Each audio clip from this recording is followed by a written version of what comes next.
Welcome to Contact. I'm Jeff Bryant, Chief Instructor of Bryant's Shishinryu Karate. Today on Contact, we're going to be meeting with Master Scott Gorm from Waterford Teakwondo, where Scott teaches Taekwondo with his wife Dawn Gorm, which is also a Master of the Arts. He's going to be going over Taekwondo, front stances, basic stances. So those of you out there that have been coming into Contact and been watching what we do with the Japanese styles, like Isshinryu, we're going to be bringing in other styles of karate to do the things that they do, and they will be a little bit different. Also, here at Bryant's Karate, we're always looking for that serious karate student that is looking for something a little bit extra. We have a very small school here. We have smaller classes where we can actually spend a little bit more time, but we're looking for that student that wants to become a world champion, a state champion. So we're going to come back with Master Scott Gorm, and feet together, cascade, right.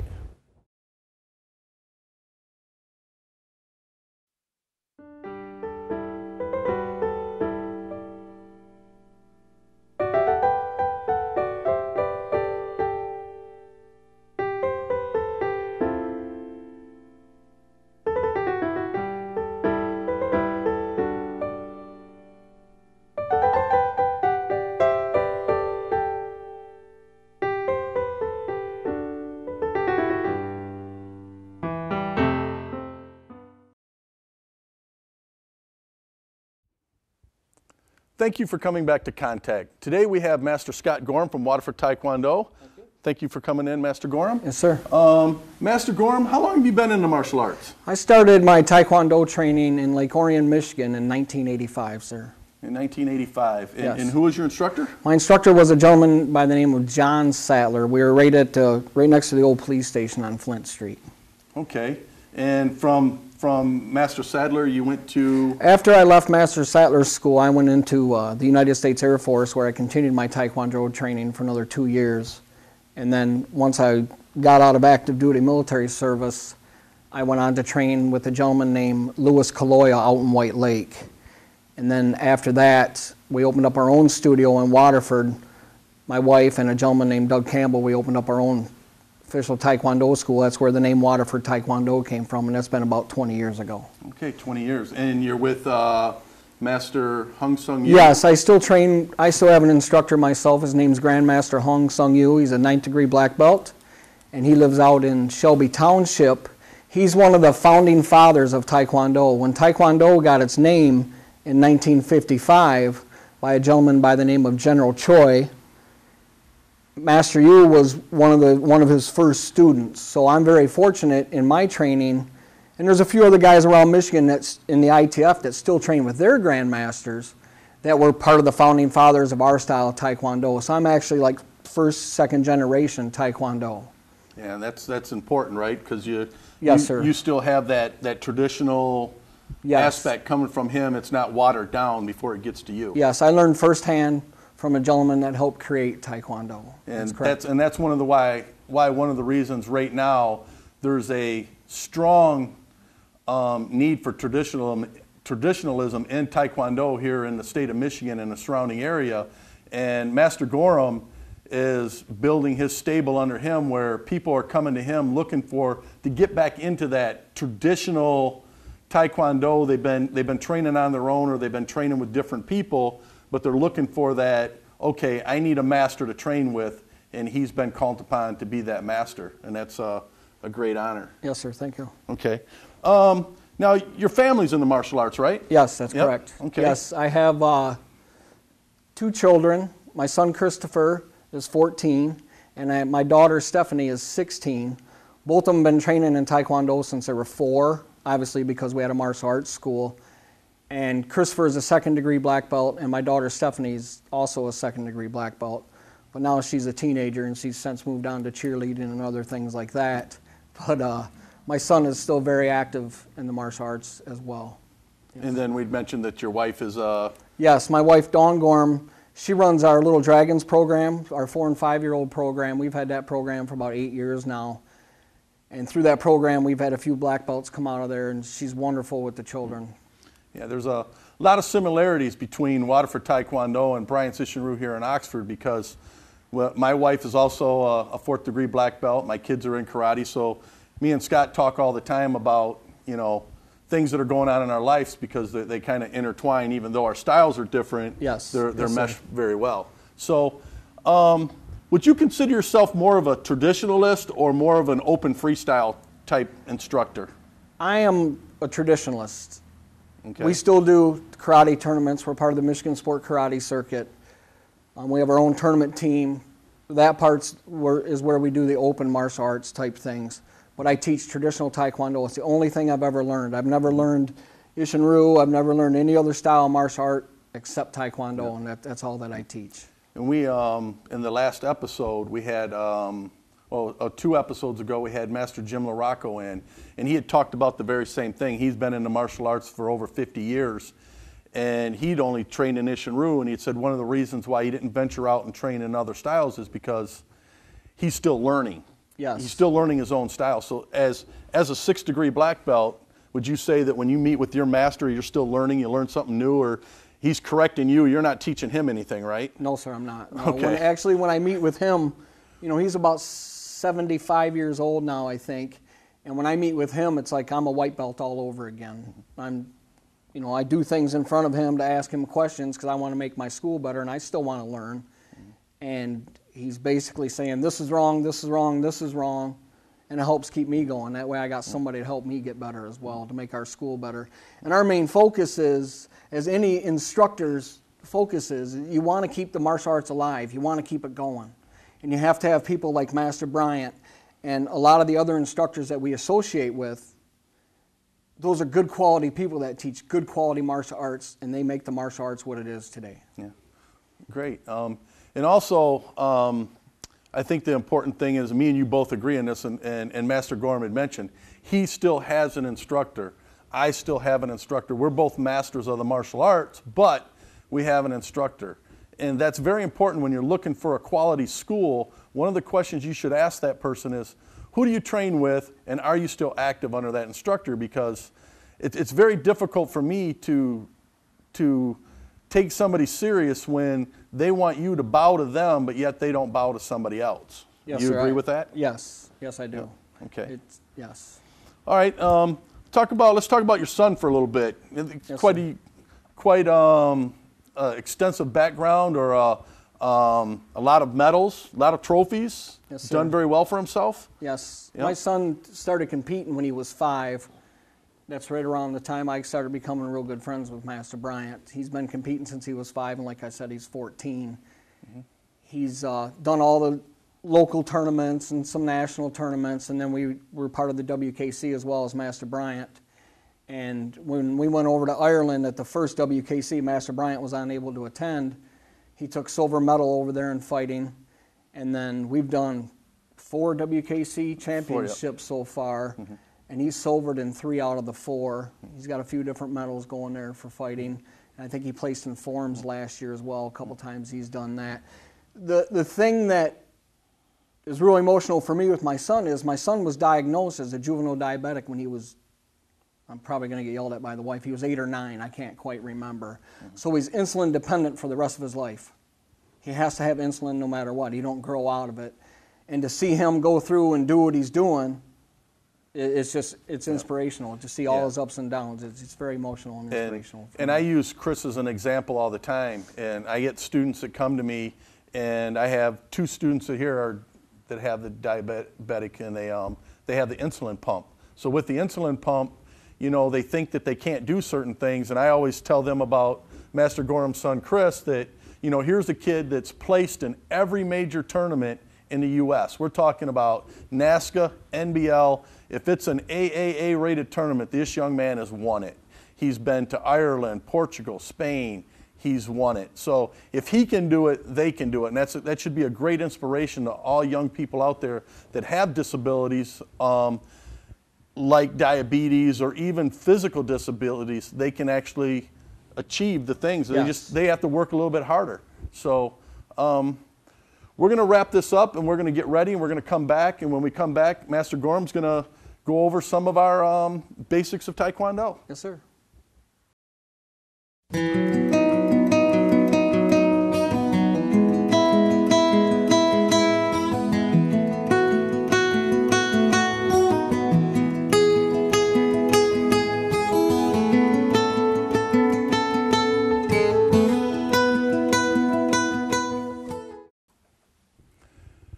back to Contact. My name is Jeff Bryant. I'm here with Master Scott Gorm from Waterford Teakwondo.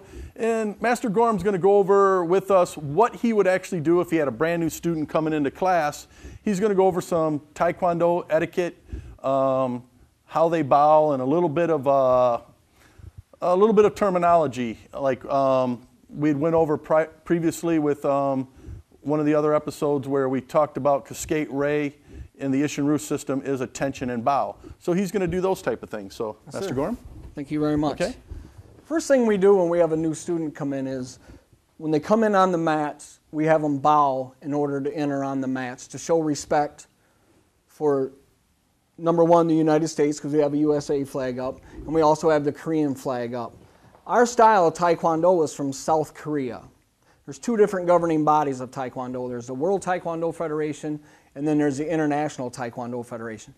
I study the International Taekwondo Federation. That's the style from South Korea. And basically what we do is when we bring a new student in, we teach them how to bow. That's the first thing. In our style of martial arts, the bow is like a handshake, basically. Same thing with Master Bryant's, most of that. It's etiquette. It's a sign of respect. We teach our students, they come out, they put their heels together, their hands by their side, their fists closed, but with a little bit of an opening in there. And once they're together, we have them go to what we call a chariot position. Chariot means attention. Kunye is bow, and when we bow, we keep our eyes on our opponent. So we come out, show position, chariot, kunye. And when we bow, we say Taekwon.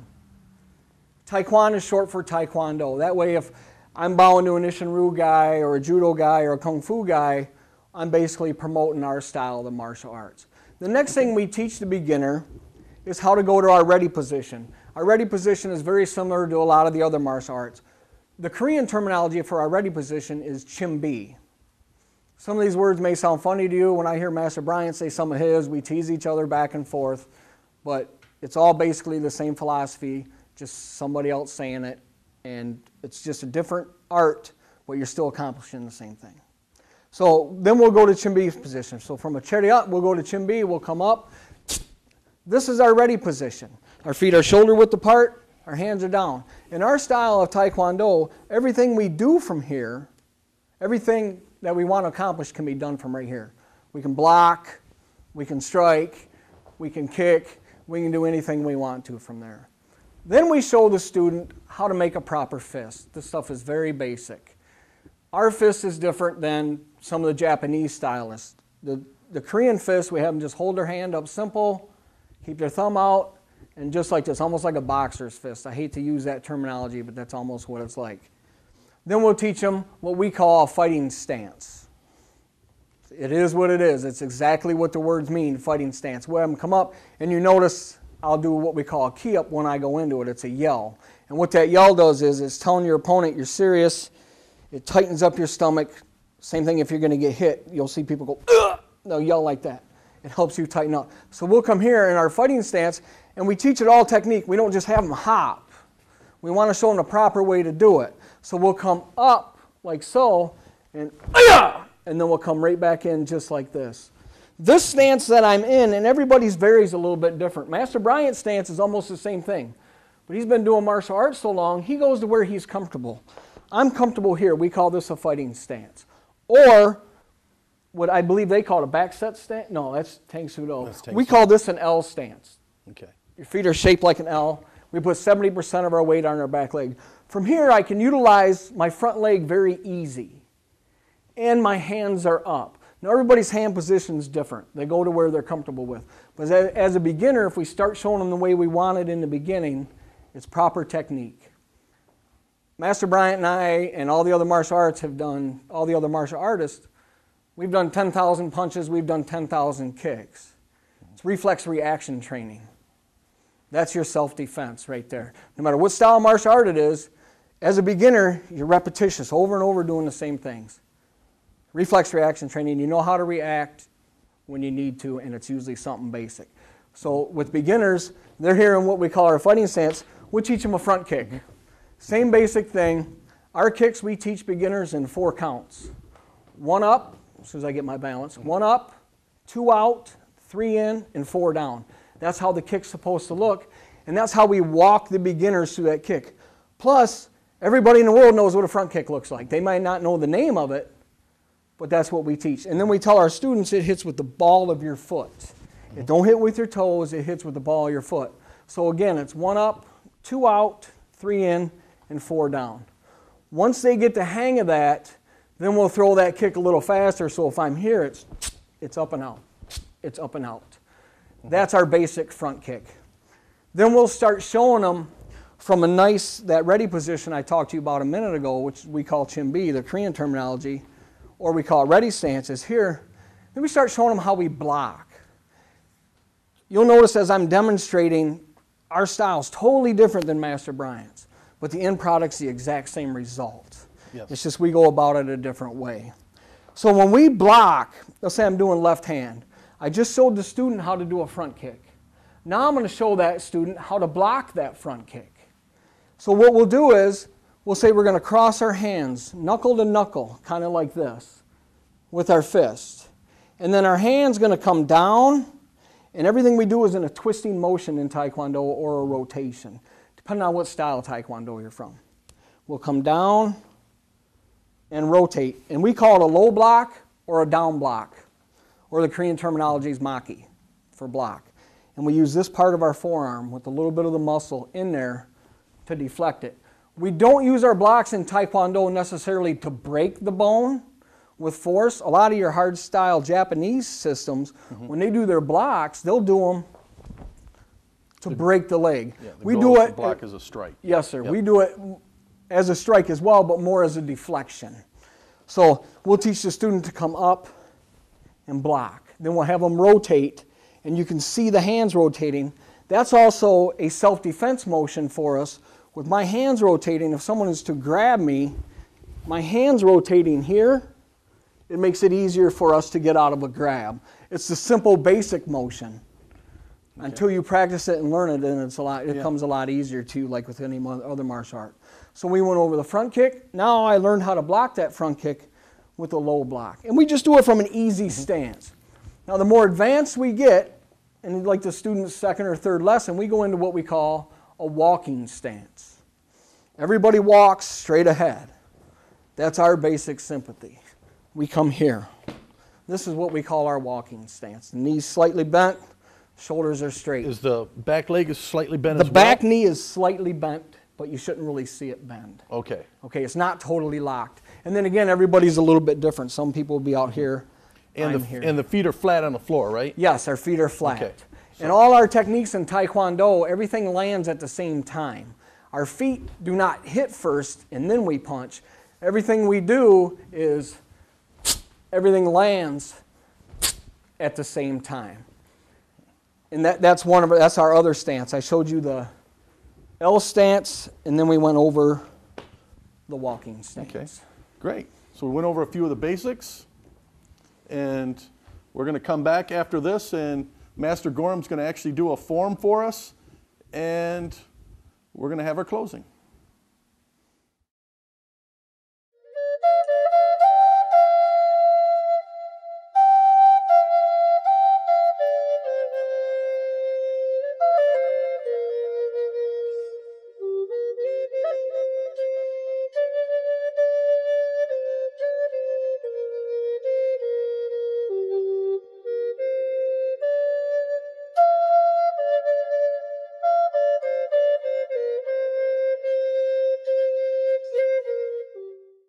Master Gorm will now perform Dangun form from Taekwondo. I will now demonstrate a traditional Taekwondo pattern we call Dangun pattern. There's 21 movements in this pattern, and this is a form we teach to the beginners that have been with us 3, 4, 5 months. So now I'd like to demonstrate that for you. Dangun pattern.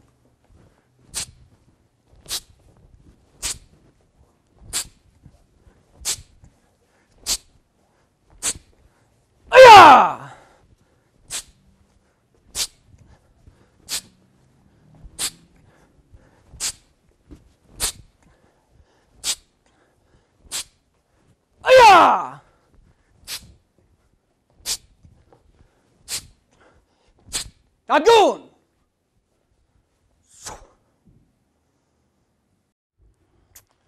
Thank you for checking in on this episode of Contact. I'd like to thank Master Scott Gorm for stopping in and teaching us a little bit about Taekwondo. For those of you that are serious karate people that are looking to get your kids into a great program, you can look us up here if you're in the Oxford area at Bryant's Karate. If you're in the Waterford area, please stop by Master Gorm's school at Waterford Taekwondo. I have people, when they come to me and they ask me for a good karate school out in the Waterford, Clarkston area, that's where I send them. That's where I would send my kids, and that's how I judge whether a school is good or not. When people ask me, where would you send your, where would you take your kid? And I said, well, if it was my son, this is where I would take him. And I know that, again, in the Oxford area, Bryant's Karate is that school for you. Waterford, it's Waterford Taekwondo. Here at Bryant's Karate, we also, on Wednesday nights, we have a 7 o'clock class for women. So if you're a woman, you're looking to take some martial arts, you're 16 and over, and you don't want to train with men, you want a safe environment to where you can have some fun with other like-minded women that just want to learn some self-defense and some karate, come here to Bryant's Karate and meet with Mrs. Bryant and go over that. Also, we have a new website at Oxford Community Television. It's www.occtv.org. Go there, click on the YouTube, and look at past episodes of Contact and keep practicing and keep coming back to look at the new episodes. Feet together, Cascade, Ray Bow, Sayonara.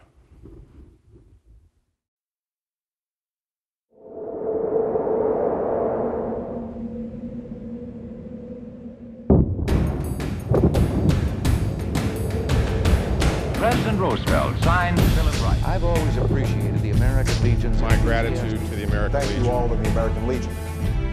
We have millions of veterans that are members of our organization. Thank you.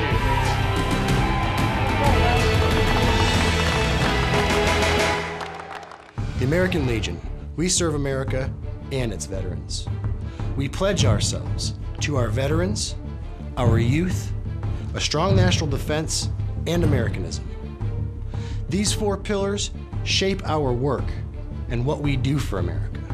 There is power in our numbers. We're the largest organization of wartime veterans in the nation. We are 2.5 million members strong, men and women from every state in the nation and around the world. No other veterans organization wields this kind of power. We work relentlessly within our 4 pillars of service, and we succeed. The American Legion takes care of our fellow veterans and their families. We maintain close ties with Congress and the leaders in Washington, D.C. They respect us. They listen to us.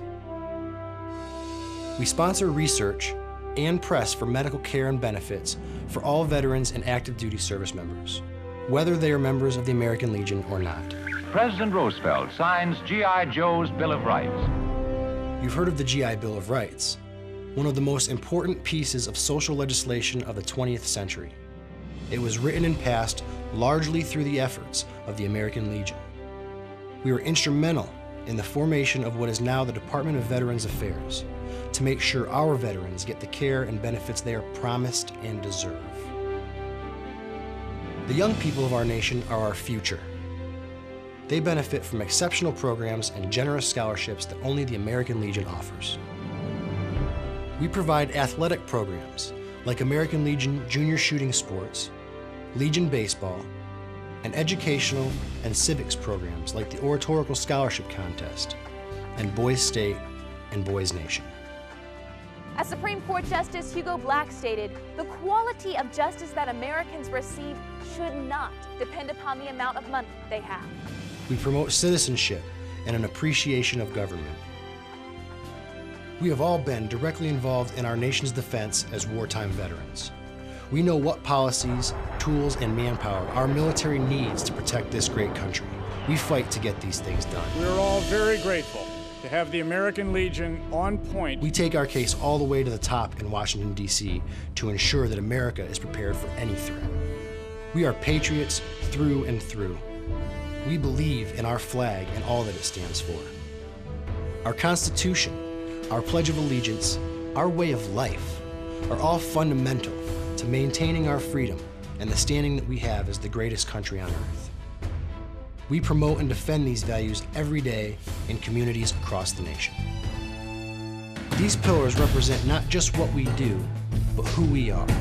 We're here to serve our fellow veterans, their families, and all of America. We are here for them. We are here for you. The American Legion asks you to join us in our mission. If you share our vision and commitment to America, visit our website at legion.org or your nearest American Legion post today.